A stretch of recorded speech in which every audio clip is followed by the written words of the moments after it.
We begin tonight at 5 o'clock with a developing story. One person died in a possible stabbing in Southeast Portland's Centennial neighborhood. It happened late this morning along Southeast Powell by 170th Avenue. Police have been there all day investigating. Let's send it out to our Mike Benner, who joins us in the neighborhood with an update. Mike. Yeah, Ashley, detectives are stopping short of saying they've made any arrests in this case. What they're telling us is that they've detained at least one person for questioning, and they're not currently looking for any suspects. What they are doing is gathering as much evidence as possible, and that explains why a stretch of Powell is still roped off at this hour. It's been this way since this all started around 11:30 this morning. We're told police responded to reports of a disturbance at the Meadow Park East apartments. Officers found a person injured with possible stab wounds. Paramedics also rushed to the scene and declared that person deceased. I spoke to several people who live in the area, and they are troubled by this violence.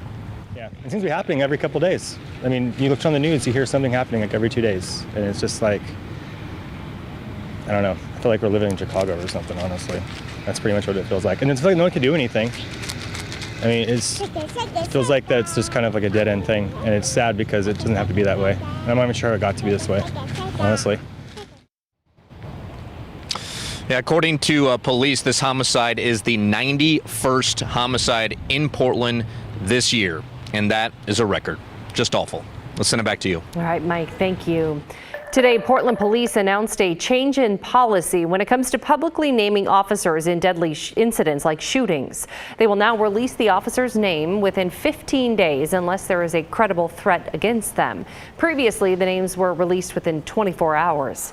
However, this past July, Portland police temporarily stopped publicly naming officers due to security threats. The FBI investigation into those threats has now finished. As part of today's announcement, the Police Bureau also retroactively identified officers in deadly incidents that date back to July. You can read more about this story at KGW.com. There is a new effort to clean up several neglected city blocks in downtown Portland. The Salvation Army says its own building is an eyesore, so it launched a new project called One Block at a Time to pick up trash and wash graffiti at its women's shelter on 2nd and West Burnside. As Bryant Clerkley shows us, more workdays are planned. Scrubbing graffiti and picking up trash. That's what several volunteers from the Salvation Army, Downtown Portland Clean and Safe, and Central City Concern spent the morning doing on the corner of Burnside and 2nd Avenue.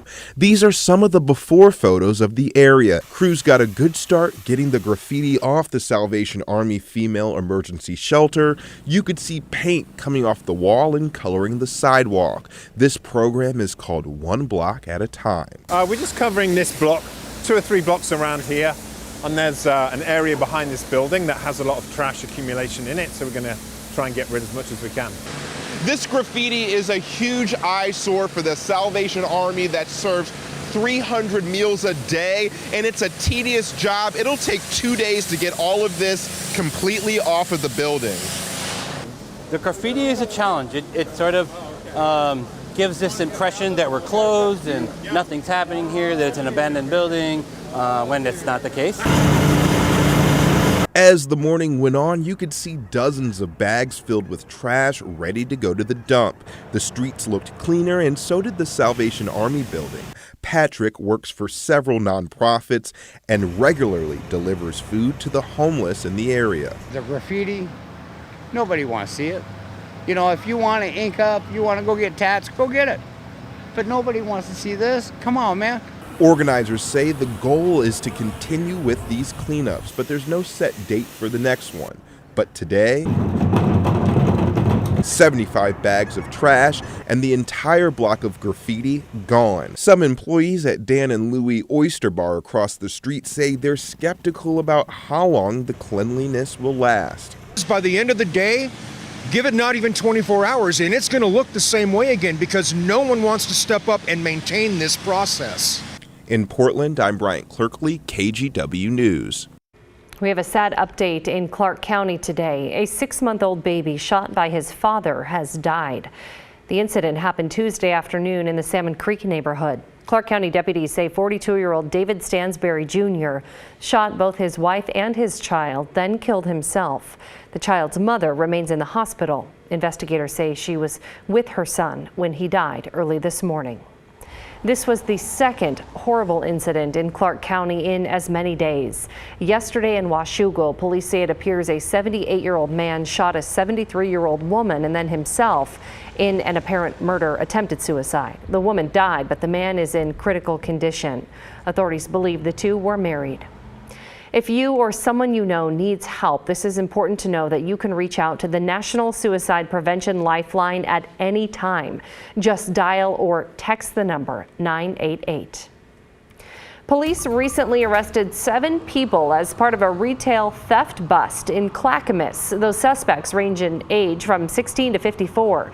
Sheriff's deputies say the suspects tried to walk out of the Home Depot on 82nd Avenue with more than $1,000 in stolen goods, including a drone, a faucet, multiple spray paint cans, and other items. Across the area, retailers say shoplifting has reached new levels, and thieves often have no fear of being caught. Dozens of descendants of displaced black families are suing the city of Portland and others, demanding leaders right a historical wrong. You see, decades ago, more than 150 families were forced from their homes in Portland's central Albina neighborhood for a hospital expansion project that never actually happened. Alma McCarty reviewed the lawsuit and has more with the families involved. More than 50 years ago, families in the central Albina district in North Portland, a predominantly black community, were forced out of their neighborhood and their homes demolished in order for Emmanuel Hospital to expand.